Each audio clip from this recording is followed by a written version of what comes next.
In this tutorial, I'm going to show you how to work the shoulder shaping with short rows on the left front side of the Flower Rain cardigan.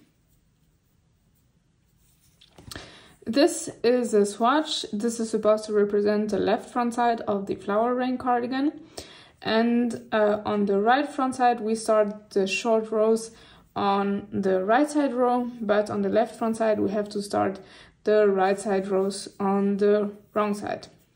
So we are here on the wrong side, and I'm going to work in pattern as described to 5 stitches before the end of the row. So first I have my I-cord here at the edge, and then I will work through the row as established in pattern. Here I started with row 4 of the chart.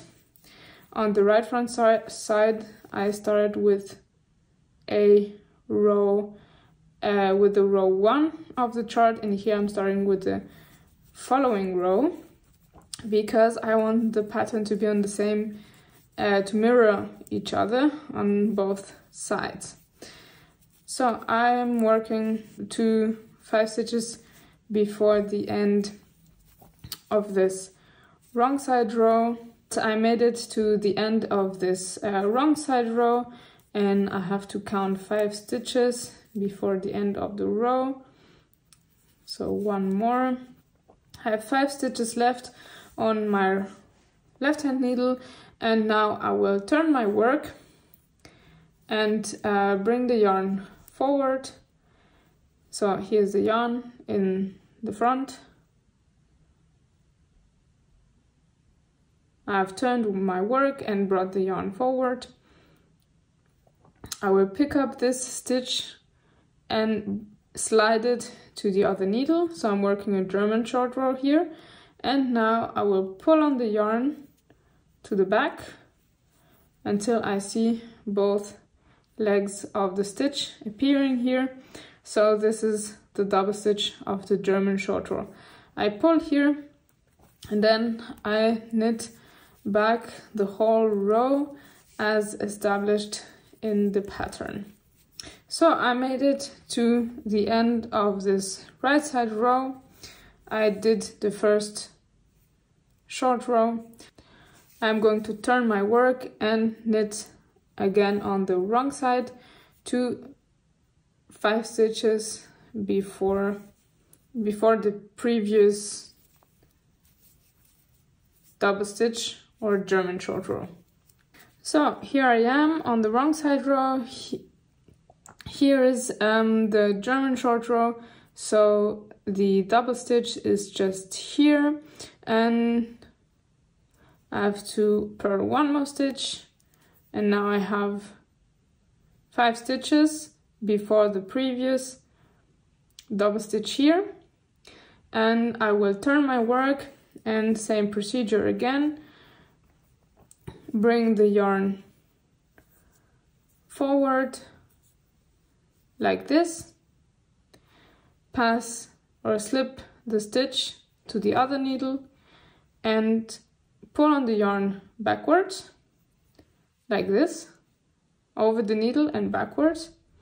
And here I have the 2 legs of the stitch which appear on the right hand needle.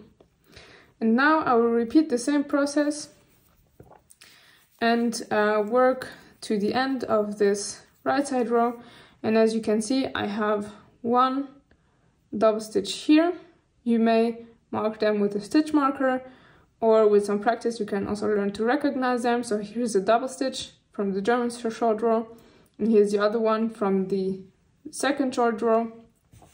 And we're going to repeat this process as often as required by the pattern in order to obtain a certain number of short rows and double stitches. So I have finished working the short rows, and as you can see, there's a diagonal shape that I have achieved with the short rows. On this side here, it is way shorter, this part, than on this side here. So this here sits higher on the neck as this part here on the shoulder. This will sit lower, and I have my 5 double stitches 1, 2, 3, 4, 5, the double stitches here that are quite easy to recognize, I find, or you can mark them with a stitch marker. And I am on the wrong side row now, and I will knit this wrong side row. So first I will do the I-cord and work according to the pattern to the German short row or to the double stitch, and purl the two legs of the double stitch together. So I will knit quickly and show it to you. Here is my first double stitch. As you can see, both legs are here on the needle, and sometimes it's a little bit difficult to pick them up, but I will purl through both legs of the double stitch and continue working in pattern to the next double stitch, which is just right here. And here it's, I think, a little bit easier to go through both legs of the double stitch and purl them together. And again,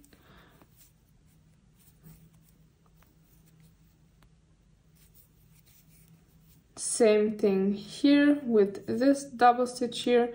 I purl them both legs together, and I have two more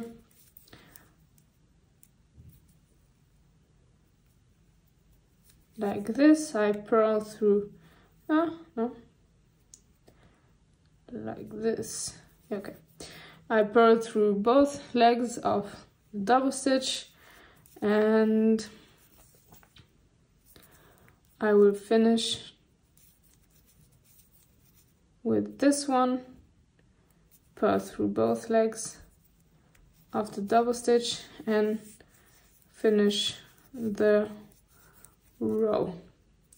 So we have done on this swatch the short row shaping on the wrong side for with German short rows for the left front side of the Flower Rain cardigan.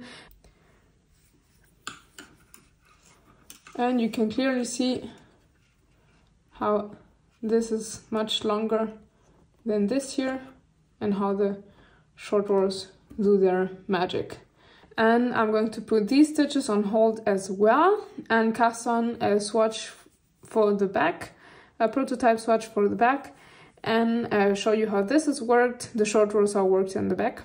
And also there will be a video on how to join the three parts. So see you in the next tutorial, and hopefully see your version of the Flower Rain cardigan on Ravelry or on Instagram.